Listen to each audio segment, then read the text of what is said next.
One day, having plundered all sorts of goods, the thief decided to sell one of the extracted trophies. It was a magnificent carpet. "Who will give me 100 gold coins for this couvert?" he shouted, walking around the city. When the item was sold, a friend approached him and, perplexed, said, "Why didn't you ask for more for this precious carpet?" "Is there a number more than 100?" he replied. "It's easy for us to look down on the hapless pro-Davids, but we do exactly the same thing. Our own ideas and consciousness limit the limits of our understanding. The structure of consciousness often becomes a barrier to understanding, just as many concepts can hinder action." Think about this. It was once considered impossible to run a mile in less than 4 minutes. They even talked about the 4-minute barrier, as if in order to run a mile in 3 minutes, 59 seconds, you need immeasurably more effort. The time indicators fluctuated for a long time at the critical mark.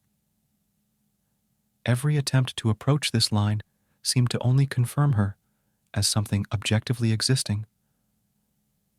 Then someone overcame the barrier, and soon many other athletes managed to take it, having achieved a result that was once considered unattainable.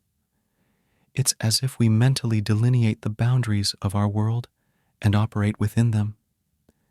In this video, we talk about these limitations that we have invented.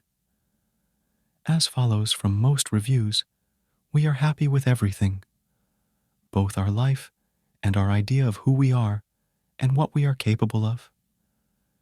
Westerners are gradually becoming more flexible and prosperous, and their prospects are steadily growing. And yet we are, in many ways, similar to the carpet seller, our requests and aspirations of the Zani wife. Isn't there something that surpasses all our ideas about life, freedom, and the search for happiness? Many people with a clear life goal asked me, either in a whisper after the lecture or more confidently in letters and notes, "And what, of course, is all this fuss about? Why is consciousness so important?" After all, many have achieved success. People think that everything is fine with them, and our society is on the rise.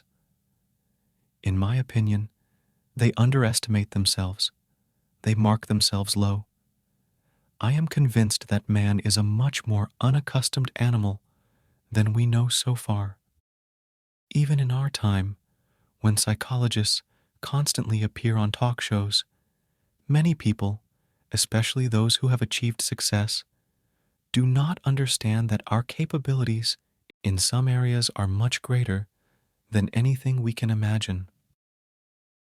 I am convinced that the dangers inseparable from human life and human nature itself are growing day by day, despite the fact that we are increasingly able to control the environment